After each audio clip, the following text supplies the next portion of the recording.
Audio on demand from Vision Christian Media. Foundations. So what he's saying is don't make covenants, don't make promises, don't make vows, don't make rash decisions. Just say yes you will or no you won't. Marriage vows are a different thing. That is a sacred covenant of a man and a woman joining together before God. Foundations. Understanding the Jewish foundations of our Christian faith. With Robbo Robinson and Mandy Warby. In our previous program, we looked at some examples of rash vows that were made in the Bible and the devastating consequences of those vows to God. In this program, we're going to look at the culture of Jesus' day and what his views were on the issue of Corban. By the time Jesus had arrived, things at the temple and within the religious framework of the people of Israel, it had become pretty toxic by that time. And when you sort of, use the example of what the people of Israel had of vows in their own personal history, going back to, we mentioned Jephthah and Joshua in the previous program, they had examples. They already had these examples. And by that stage, the vows, or saying Corban, had become so religiously tight, there was a stranglehold on it because of the corruption of the religious leaders at that time. Now, when it comes to vows, we don't actually understand that kind of extremity. We live in a day and age where vows are not a very big deal at all. And of course, in our society, the most obvious vows are marriage vows. And now that marriage has been redefined, it can mean absolutely anything, which means the vows don't mean much either. Yeah. Well, I guess for decades it hasn't meant much, has it? With easy, no-fault divorce, you can make a vow and then a couple of years later think, oh, well, I actually don't mean that anymore, so you walk away from it. All you have to cite these days is irreconcilable differences and you're out. Easy peasy. It's so disposable. So we actually in our culture don't really understand the significance or the sacredness of making vows. However, when it comes to God's view of vows, they are sacred. They're extremely important. And I want to read again Numbers 30 verse 2 that says, if a man makes a vow to the Lord or takes an oath to bind himself with a binding obligation, he shall not violate his word. He shall do according to all that proceeds out of his mouth. So God says, if you make a vow, you better obey that. He also wrote into the law that if you make a rash vow, there will be a penalty that you have to pay, but you can get out of it because he doesn't want you to disobey his law or cause somebody to sin or do something wrong as a means of keeping a rash vow. So you can get out of it. Now, at the time that Jesus lived and ministered, as I said, the priesthood had become incredibly corrupt, and they had turned the temple into a money-making venture. They sold doves, they sold pigeons, they sold sheep and goats and other kinds of livestock, and they were making a matzah off it. And not only that, but they also had a currency exchange program, because if you had to come and, as every Jew had to pay the temple shekel, a temple tax every year, it was the same for everybody, or you wanted to buy your offerings and the rest of it, well, you couldn't come in and use Roman currency because it had an image of Caesar on it. You can't have a graven image. So you would have to come and exchange your Roman currency for the temple shekel. I might just add it actually had an image on it as well, but let's not split hairs. Apparently that was okay for them. But the currency exchange would then take place, and of course that came at a cost as well. Yeah. And so they were making a lot of money. It was mostly the sect of the Sadducees who were in the priesthood themselves. Of course, according to the law, it was supposed to be only the line of the family of Aaron from the tribe of Levi.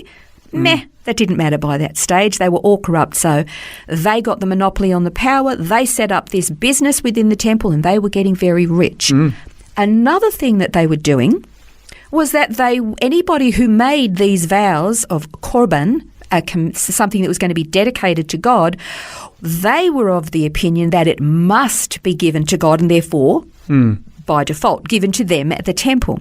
Now, that's what a lot of people think, that everybody thought that way by that stage. No, because up until that point, there had been this long debate going on that we mentioned in the previous program, that the rabbis would argue, if somebody makes a really stupid vow, are they really obligated to keep it?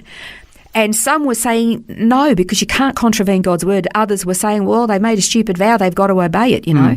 So this debate had been going on. Yeah. But up to about 400 years before Christ, and you get to the days of Malachi, that's when God had last spoken to the people of Israel and said, you're ripping me off. And he was actually directing his message to the priests. You're ripping me off in your offerings and tithes. It wasn't the people, it was the priests. 400 years later, they were as bad as they were back then.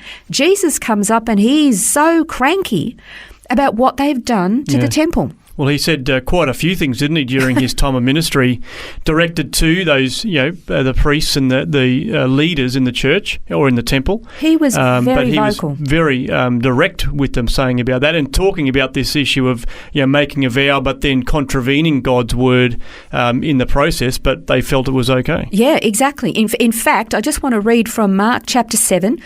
I won't read all of it, but it's verses 5 to 13 where the scribes come and they say to him, why don't your disciples walk according to the traditions of the elders, but they eat their bread with impure hands? And then Jesus opened his mouth and he says, well, rightly did Isaiah talk about you, you're hypocrites, and you teaching the people to actually contravene God's word. He says, this people honours me with their lips, but their heart is far from me. And then he goes on about, you hold to the traditions of men and you're experts at making people contravene God's commandments in order to uphold your traditions.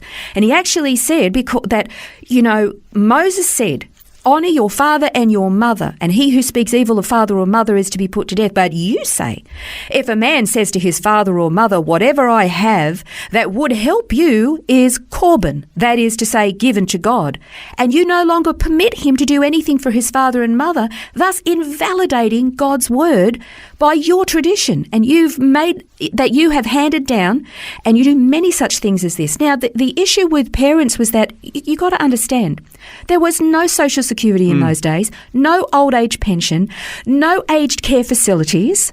It was a cultural thing that when parents aged, their children would look after them and provide for their needs, as the parents did for the children.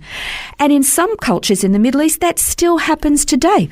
That's the way it was supposed to be. And here they're saying, oh, no, you can leave your parents destitute. Just give that money that you were going to give it to God. That means give it to us.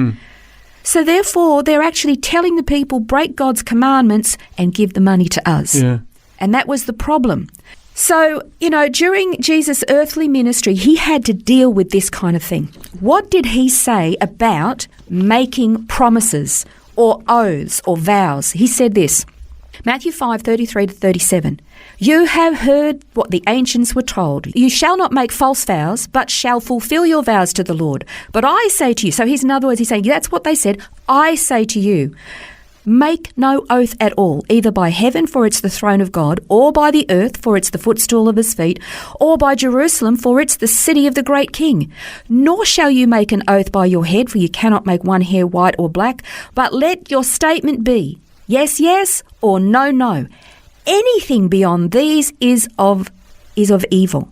So what he's saying is, don't make covenants, don't make promises, don't make vows, don't make rash decisions. Just say, yes, you will, or no, you won't. Anything beyond that is evil. Of course, marriage vows are a different thing. That is a sacred covenant of a man and a woman joining together, becoming one flesh before God. But anything outside of the marriage covenant, no. I can remember being in a church conference setting probably 20 years ago.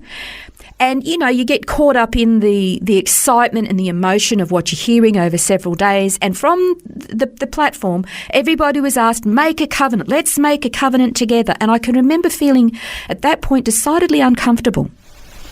Making a covenant lasts forever. And I can remember sitting there thinking, I can't do this.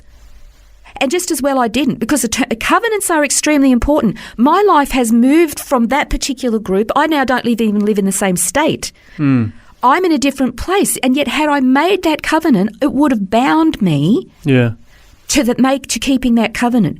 We are not to make covenants, promises, vows to anybody other than our spouse and our relationship with God. And yes or no. And let's leave it at that. Well, once again, something to chew on over the coming days with that challenge from Jesus regarding Corban. And as we often say, you can download the notes to read again and to study some more on this particular topic. You can go to vision.org.au/foundations to do that. Well, next time on the program, we're going to be learning about orphans. This has been Foundations, a look at the Jewish foundations of our Christian faith. For study notes, resources and more, see vision.org.au/foundations. Thanks for taking time to listen to this audio on demand from Vision Christian Media. To find out more about us, go to vision.org.au.